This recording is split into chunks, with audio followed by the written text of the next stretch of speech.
Hello YouTube and welcome back to another Dare to Game video. Today we're playing Red Dead Online and we're going to be recreating another character from 310 to Yuma. And today we're going to be doing Ben Wade, or Russell Crowe's character. He's basically either one of the main protagonists or antagonists, depending on your point of view and the part of the movie. So if you haven't seen it, first of all, I really like 310 to Yuma. It's definitely one of my favorite westerns of the last 20 or so years. Pretty dang good movie, solid performances all around. The stars are Russell Crowe and Christian Bale, so they play off each other rather well. Definitely powerful performances and a lot of really good supporting performances. In fact, I already did an outfit guide from a character for this movie, and that was Charlie Prince. He's basically Russell Crowe's right-hand man. So if you haven't checked that out, definitely go check it out. But otherwise, yeah, so we're just going to be doing the normal stuff today. We're going to be going through weapons, clothing, and all that good stuff. So you should be able to perfectly, or at least pretty perfectly, recreate Ben Wade's character by the end of this video. Alright, so this is my best attempt at recreating the main gun of Ben Wade from 310 to Yuma, and it's actually a custom Colt single action army revolver that he calls the Hand of God, or that people in the movie call the Hand of God. And now obviously the main thing that we're missing here is the golden cross inlaid in the grip. Now he has a golden cross on either side. That's clearly not something we had the option to do. I put a carving in there. I did a scorpion. I figured it's got the same rough shape as a cross, basically just a straight line. So obviously it doesn't fit the best. Maybe it would be better to do no carving. I'm not 100% sure. It'd be much cooler if we had the option to just put a golden cross in there. All of that aside, what we're going to do is have the short barrel. I wish we could make it a little bit shorter because he actually uses a 4 3/4 inch Peacemaker, which would be the quick draw or civilian variant. So it had the shortest barrel available. We don't have that option. We're just going to have to go with the 5.5 inch barrel. But with that in mind, I think it still looks pretty decent. Then we're going to have improved rifling, improved sights, you know, all that good stuff. Like I said, ebony grip. I put the scorpion in it. Maybe it'd be better to put nothing in it. But other than that, no engravings. And then for the medals, I'm looking directly at a picture of the Hand of God while making this video. Like, I can see it with my right eye. And it looks pretty dang good. So the gun he has in the movie is pretty dark. So the only argument I could see, like I said, looking directly at the gun right now, would be possibly that it would be better to do all black, or maybe switch around the metals I have so the barrel and the cylinder are black and the rest is browned. Yeah, I can show you what that looks like real quick, because that might be arguably better. In fact, now that I look at it, I think that is arguably better. It's hard to say because when I'm looking at the gun itself, the cylinder and the barrel are real dark, and the darkest material that you can choose in this game is the blued steel. But the rest of it appears to be quite a bit lighter. But now that I do it like this, I think this looks even better. So you just saw a live on-the-fly mind change.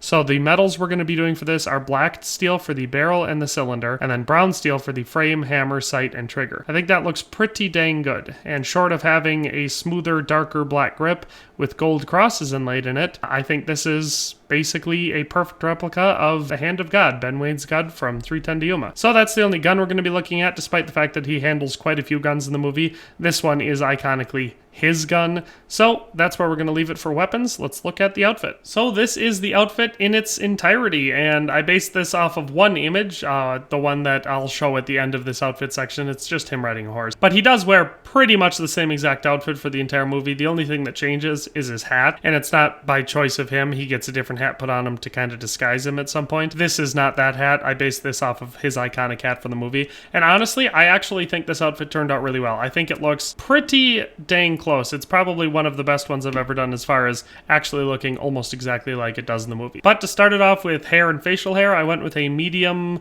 short length haircut, so you can kind of see just a little bit of long hair around the sides and around the back. And I went with a darker brown, the darkest brown color I could find that was close to black, because I think that's Russell Crowe's hair color. It appears to be pretty dang dark. And then I went with the Reverend beard. Now that is obviously not perfect because his beard in the movie is much, much shorter, but he does actually have a full mustache and beard. It's just very closely cropped. And his would actually be maybe a little bit more salt and pepper, but I wanted to stick with the same color as the hair. Maybe this is Ben Wade 5 years before the movie, so maybe he had a slightly longer beard and his hair had a little less gray in it. I don't know how we have to justify it, but that is the closest I could come with facial hair. Like I said, this game desperately needs to get some shorter facial hair options. All of the mustaches and beards and everything are way too big. They always look like way more hair than the characters that I'm trying to recreate. But that's facial hair. Let's move on to the clothing items. So starting off with the hat, this is the hat I decided to go with. This black, or I mean it looks gray on the selection screen, but actually on what you're wearing it looks black. This black variant of the Cromwell hat. I think this most closely matches the hat that he wears in the movie. Now, that hat that he wears in the movie has a slightly different brim shape for around it, but it is about the same height. It is about the same size on his head. It has a thick band around it that looks a lot like the band on this one. So like I said, I think the Cromwell hat is the best option, but if you don't like the way it looks, or maybe you don't have it, there is another hat option that works pretty dang well. It's almost as good. The black variant of the Western Homburg hat is probably what would come to a lot of people's minds. Now, the reason I say this is because I think the hat he's wearing in the movie is actually a Western Homburg hat. Like, it looks a lot like this. The only difference is, in the movie, his is pretty dark black. This one is a little bit too light and wore out. That's why I think the Cromwell hat beats it quite a bit. And the band he wears on his hat in the movie is more textured like the Cromwell hat's one, whereas this one's more of a flat kind of leather look. You can almost barely see that it even has a band unless you're looking at it from above. So I think the shape for the the Homburg hat is better, but I think the appearance of the Cromwell hat is better. So you can go with either one of those. I guess there is actually a third option that would work decently well. The Redcliffe hat, or the hat that was added with Dutch's outfit from the Quick Draw Pass 1, that one is also a really good option. In fact, it might be, I don't know if I'd say it's the best of the three, because the band around the top is still not textured like the Cromwell hat's is, but it is darker than the Homburg hat, and it has a slightly more worn look to it despite being dark. Like, the brim just doesn't look as factory finish. So it's possible that the Redcliffe hat would also work, maybe the best out of all of them, but I'm going to stick with the Cromwell hat because I just think it fits the best out of all these options. Then for the coat, I went with the clean black variant of the roller jacket because he wears a black coat that's about waist length in the movie. And now there are a couple other options. You could use, well, I'll just show you all the other options real quick. The black Antoine jacket would work, although I don't think it's as good. The black worsted coat would also work. I think this one's probably the second best option, but I don't like it as much as the one I chose. The black brakeman jacket, I guess, would technically work, but it has the red on the lapels, so I think that kind of throws it off quite a bit. So that's why I went with the roller jacket, but that's the coat. For the vest, I went with the black paisley vest, this dark variant where it you can almost kind of not see the paisley, but maybe just a little bit, you know. I think this fits the vest the best. Now, it's not perfect. The vest he wears in the movie is black with like stripes of darker gray diamonds going down it. We obviously don't have anything that matches that perfectly, and this has lapels, and his does not appear to in the movie.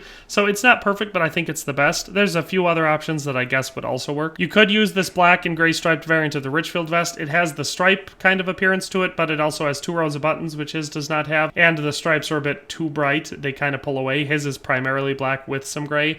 This one looks like it's almost equal parts black and gray, so that's why I did not use this one. Same can be said for this traditional vest. It's a little bit too wore down. The black is not dark enough, and the stripes are almost as like the same color as the vest, so that's why I did not choose this one, despite the fact that the neckline looks a bit better because it doesn't have lapels. And the last option I considered was this black variant of the opulent vest. Again, it has kind of the striping to it, but this one is kind of outlined in leather, and it makes the lapels stand out even more, so that's why I did not go with this variant of the opulent vest. For the shirt, I went with this gray variant of the collar overshirt, and I did it for multiple reasons. One, because I think the way that it looks with the collar open looks a lot like in the movie where he has his collar open, and the color matches pretty well. And other than that, you could use basically any gray shirt. I think there's a variant of the everyday shirt or everyday overshirt or whatever it's called that's gray that would also work passably well, but I like this gray variant of the collar overshirt for the shirt. Then, despite the fact that he doesn't wear gloves throughout the entire movie, I did actually include the black leather gloves. I think they look cool and they kind of match the character really well, so that's why I included the black leather gloves.